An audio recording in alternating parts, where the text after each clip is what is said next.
Good morning, InterVarsity. Good morning. This past summer, I had the privilege of leading 16 staff and students from around the United States and Canada on a global project to Thailand.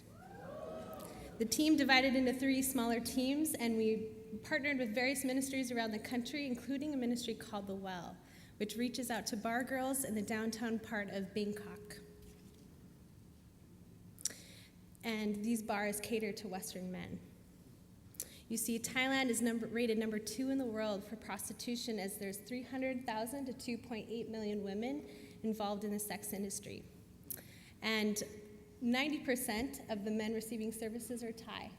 And of the men receiving services, it's mainly financially supported by Western men. The main focus for our girls-only team this summer was to go and outreach to these girls in the downtown bars. We would walk the filthy streets of Bangkok 2 by 2, and we would pray up and down the streets, just asking God to lead us to some bars and for some girls to talk to. The first week, Marcy and Jesse and Crystal happened upon DC-10, a bar that's located in a dark corner of Street 1. They met 7 girls who did not have anyone watching over them. They were kind of this unruly girls, and they were completely and utterly bored. They did not have any customers. It was just neglected. Every other day, the girls visited these bar girls at DC-10. We would buy drinks, water and soda, of course, and play pool. The college girls' hearts were broken. Appen was working at the bar because her parents forced her to help pay off some family debt. On was working there to support her children who were living with her parents up north in the village. We spent many nights crying out to God, praying for him to bring justice, to make things right in their lives, and for their hearts to be captivated by him. The second week we were in Bangkok, one of the girls on the team, she asked the Well staff, what would happen if we paid for a bar full of girls? And the Well staff just said, well, I don't know, we've never really tried that before.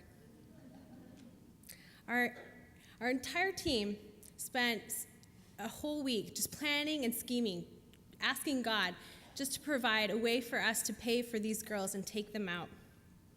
We wanted to give them a girls' night out, which included bowling and ice cream. Thai girls love bowling, and these girls don't eat, and one of their favorite things to eat is ice cream. And I have to admit, I was a little nervous about this. It was the potential for a logistical nightmare. But God provided, through one of our teammates, some money where we could pay for every single girl and 4 more from neighboring bars down the street. And when Jesse and Marcy went to pick up the girls from DC-10, the girls there, they could not comprehend what they were even asking. They were like, you want to pay for every single one of us? They just did not understand. This had never happened before, and DC-10 closed down for the night. The entire way over to the bowling alley, I was just thinking, what are we going to do with all these girls? We were just this awkward mob of bar girls and white American Canadian girls walking down the street. And it really didn't help that people were staring at us and making kind of funny faces at us.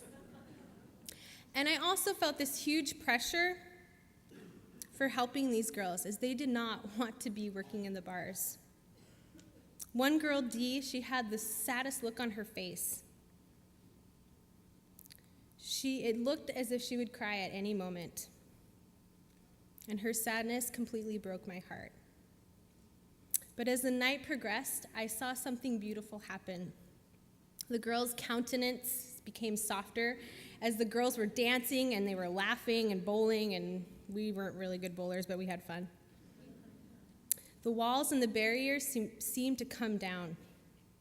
It was as if the bar girls had no more troubles or sorrows. It's as if they were a normal 17 or 18-year-old girl. And I realized that night that these girls were not so different from myself or from my students. They had the same desires.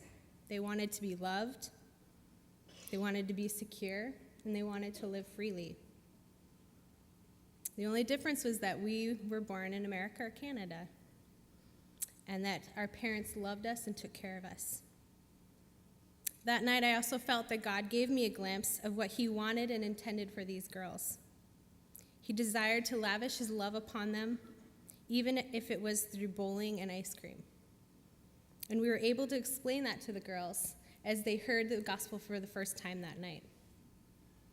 As we finished our ice cream, one of the girls asked if she could come over to the well, if we could make lunch together and hang out. And the following week, 6 girls came, and they saw more about what the well was about.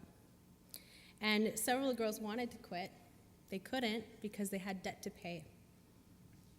And I think this experience changed the way I think about how God draws people to himself, how he brings justice, and how he redeems people.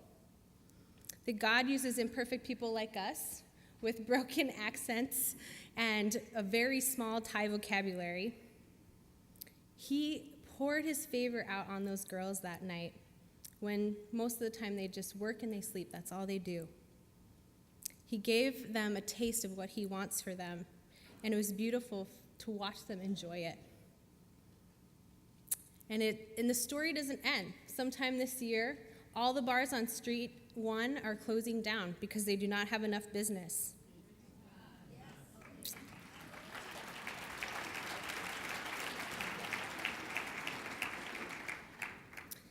And the thing that I kept coming back to was Psalm 72:14.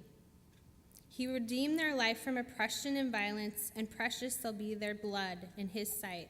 The Lord is faithful to carry out his promises. Amen.